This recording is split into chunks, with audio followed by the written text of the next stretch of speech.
မိတ်ဆွေပြည်သူများခင်များကျွန်တော်ဇင်နောင်နောင်တက်ပါလွန်ခဲ့သော6လကျော်မတ်လ28ရက်နေ့ကကျွန်တော်တို့နိုင်ငံအလဲပိုင်းကိုကင်လှုပ်သွားခဲ့တဲ့ယူဆထားတဲ့ပြင်းအား9.8စကိုင်းမန္တလေးငလင်ကြီးနောက်ပိုင်းအခြေအနေများကိုကျွန်တော်အပါအဝင်ပြည်သူလူထုတရက်လုံးကစိုးရိမ်တကြီးစောင့်ကြည့်ခဲ့ကြရပါတယ်အခုအချိန်မှာတော့မတ်လ28ရက်မှအောက်တိုဘာလ15ရက်နေ့အထိစုစည်းထားတဲ့အလွန်ပြည့်စုံလုံလောက်တဲ့နောက်ဆက်တွဲငလျင်မှတ်တမ်းများသမိုင်းဆိုင်ရာအချက်လက်များဒေတာရင်းသုံးသက်ချက်များနှင့်ကျွန်တော်ထံမှရှိနေတဲ့နိုင်ငံတကာဒေတာအချို့ကိုပေါင်းစပ်ပြီးအသေးစိတ်လေ့လာသုံးသပ်ပြီးနောက်ကျွန်တော်တို့အားလုံးသိရှိနားလည်ထားတဲ့အလွန်အရေးကြီးပြီးအနာဂတ်ဖြစ်နိုင်ခြေများကိုငလျင်ခံမှန်းသုံးသပ်သူတယောက်အနေနဲ့ရင်ထဲမှာရှိတဲ့အတိုင်းပွင့်လင်းလင်းအရှိကိုအရှိအတိုင်းတင်ပြဖို့ဆုံးဖြတ်လိုက်ပါတယ်ခင်ဗျာဤသုံးသက်ချက်သည်ဘယ်နေ့ဘယ်ချိန်ဘယ်နေရာမှာငလင်ကြီးလှုပ်မည်ဟုဟောကိန်းထုတ်ခြင်းလုံးဝမဟုတ်ပဲ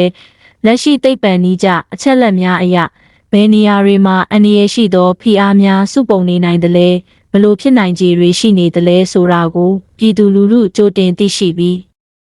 အသက်ပေါင်းများစွာကိုကယ်တင်နိုင်မဲ့ကြိုတင်ပြင်ဆင်မှုများပြုလုပ်နိုင်စေရန်ရည်ရွယ်၍တင်ပြခြင်းသာဖြစ်ပါသည်ခြုံငုံသုံးသက်ချက်6လကျော်ကာလကကျွန်တော်တို့ကိုပေးနေတဲ့အချက်ပြမှုများငလျင်ကြီးတစ်ခုဟာစက်သိမ်းမဟုတ်ပဲနောက်ထပ်ဇလန်းတွေရဲ့ဏ္ဍန်ဖြစ်တတ်ပါတယ်ဆိုတဲ့စကားအတိုင်းပါပဲယူဆထားတဲ့ပြင်းအား9.8ငလျင်ကြီးဟာစကိုင်းပြည့်၍အလဲပိုင်းကဖိအားတွေကိုလွှတ်ထုတ်လိုက်ပေမဲ့အဲ့ဒီအလွန်ကြီးမားတဲ့စွမ်းအင်ဟာပျောက်ကွယ်သွားတာမဟုတ်ပါဘူးသူဟာဖိအားလိုင်းအဖြစ်သူ့ရဲ့ဘေးဘက်မှာရှိတဲ့မလှုပ်သေးတဲ့ပြည့်၍ကျော်အပိုင်းအစများနဲ့ဆက်ဆက်နေတဲ့တခြားပြည့်၍ကျော်စနစ်များအစီကိုပြောင်းရွှေ့ရောက်ရှိသွားပြီးအဲ့ဒီနေရာတွေရဲ့မူလဖိအားတွေကိုပုံမမြင့်တက်သွားစေခဲ့ပါတယ်ဒါကိုသိပ္ပံနည်းကျအားဖြင့် Coulomb stress transfer လို့ခေါ်ပါတယ်လွန်ခဲ့တဲ့6လကျော်ကငလျင်ငယ်များလှုပ်ခတ်ခဲ့တဲ့ပုံစံဒေတာတွေကပြသနေတဲ့မြေပြင်ရွေ့လျားမှုအချက်လက်တွေနဲ့သမိုင်းမှတ်တမ်းတွေကိုပေါင်းစပ်ပြီးကျွန်တော်တို့အထူးသတိပြုစောင့်ကြည့်ရမယ့်အန္တရာယ်အဆင့်မြင့်တက်နေသောဇုံများကိုအောက်ပါအတိုင်းအသေးစိတ်ခွဲခြားတင်ပြအပ်ပါတယ်အထူးသတိပြုစောင့်ကြည့်ရမည့်အန္တရာယ်ဇုံများအန္တရာယ်ဇုံ1အမြင့်ဆုံးဦးစားပေးစကိုင်းပြည့်၍တောင်ပိုင်းပဲခူးပိုင်းနှင့်ရန်ကုန်မြို့အပါအဝင်မြစ်ဝကျွန်းပေါ်အရှေ့ပိုင်းဒါဟာလက်ရှိအခြေအနေမှာကျွန်တော်တို့အစိုးရိမ်ရဆုံးနဲ့အလေးနက်ဆုံးသတိထားရမယ့်ဆုံးဖြစ်ပါတယ်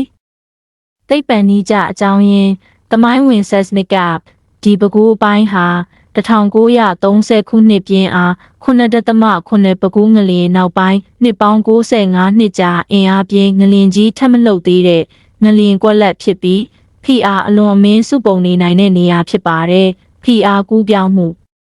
ယူဆထားတဲ့မတ်လ28ကပြင်းအား9.8ငလျင်ရဲ့ကျိုးပြတ်မှုဟာတောင်ဘက်ဖြူးမြို့အနီးမှာရပ်တန့်သွားခဲ့တယ်လို့ယူဆရပါတယ်ဆိုလိုတာကအဲ့ဒီပြင်းအား9.8ရဲ့စွမ်းအင်တွေဟာတောင်ဘက်ကိုဆက်လက်တွန်းပို့ပြီးပဲခူးအပိုင်းပေါ်မှာရှိနေတဲ့မူလဖိအားတွေကိုပုံမမြင့်တက်သွားစေခဲ့ပါတယ်လက်တလုံးလှုပ်ရှားမှုရရှိထားသောဒေတာတွေအရပဲခူးတိုင်းမြောက်ပိုင်းတောင်ငူစွာကြောက်တကားပဲຫນွေကုန်းဒေသတွေမှာပြင်းအား3နဲ့ပြင်းအား4ကြားအဆင့်ငလျင်ငယ်တွေမကြာခဏလှုပ်ရှားနေတာတွေ့ရပါတယ်။ဒါဟာဒီအပိုင်းတက်ကြွနေစေဖြစ်ကြောင်းပြသနေပါတယ်။ဖြစ်နိုင်ခြေခံမှန်းချက်ဘယ်တော့လှုပ်မလဲ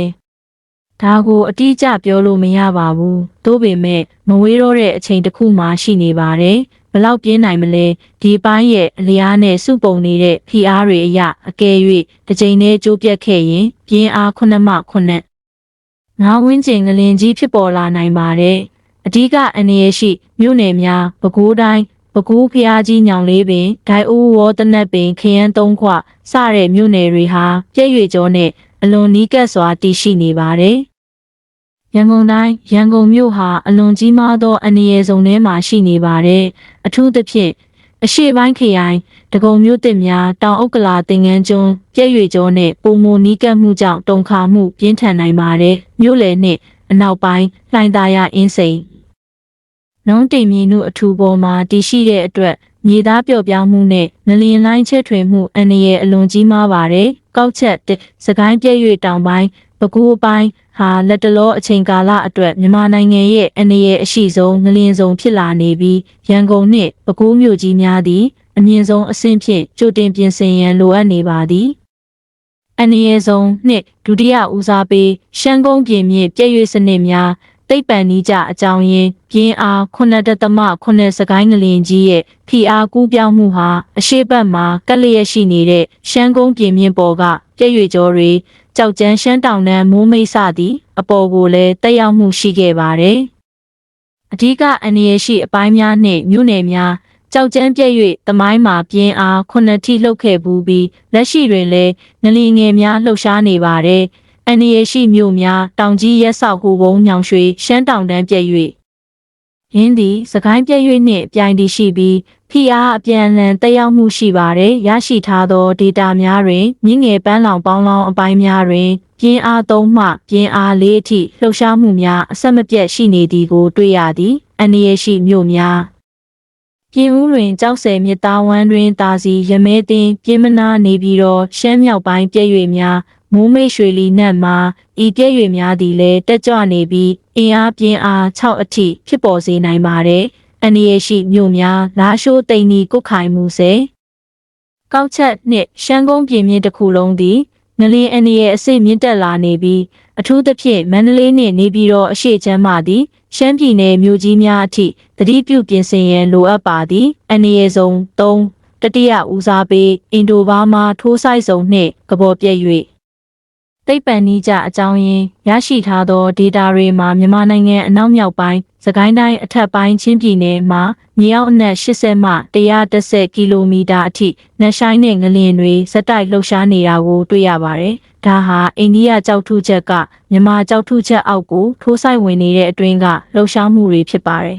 ။အဓိကအန္တရာယ်ရှိမြို့နယ်များချင်းပြည်နယ်ဟာခါဖလန်တီးတိန်စကိုင်းတိုင်းအထက်ပိုင်းကလေးတမူဟုံမလင်းကောက်ချက်3ဤစုံသည့်အတိတ်ကအင်အားပြင်းအား9အထက်ငလျင်ကြီးတွေလှုပ်ခတ်ခဲ့ပြီးရင်းတို့၏တုန်ခါမှုဟာဧရိယာကျယ်ပြန့်စွာတက်ရောက်နိုင်သောကြောင့်အထက်ပါဒေသများသတိပြုရန်လိုအပ်ပါသည်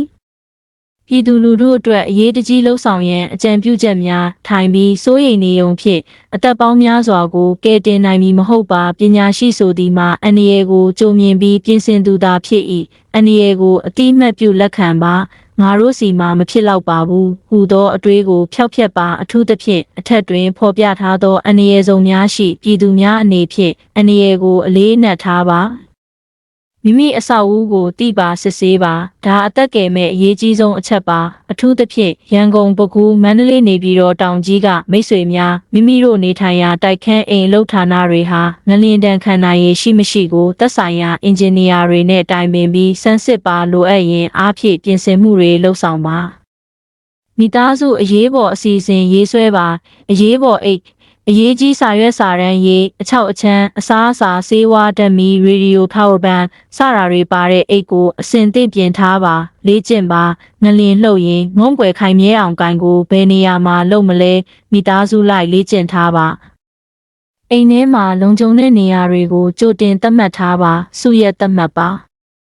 ငလျင်ပြီးရင်ဘယ်နေရာဝင်းပြင်ပန်းချံမှာပြန်ဆုံမလဲကြိုတင်သဘောတူထားပါရက်ကွက်မြို့နယ်အဆင့်ပြင်ဆင်ပါရက်ကွက်မြို့နယ်အလိုက်အရေးပေါ်တုံ့ပြန်ရေးအဖွဲ့ငယ်များဖွဲ့စည်းခြင်းဘေးလွတ်ရာစုရက်များသတ်မှတ်ခြင်းအသိပညာပေးခြင်းများကိုအချင်းချင်းကူညီလှုပ်ဆောင်ပါမှန်ကန်သောသတင်းကိုသာအားကိုးပါ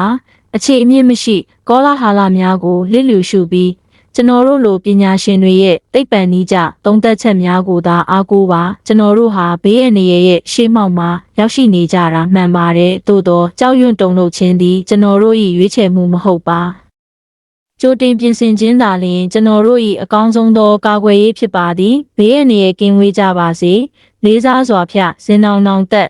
တင်ဤရှဲတစ်ချက်သည်ပြည်သူများ၏အသက်ကိုကယ်နိုင်ပြီးကြိုတင်ကာကွယ်မှုများပြုလုပ်နိုင်ရန်အချိန်ပေးလိုက်ခြင်းဖြစ်သည်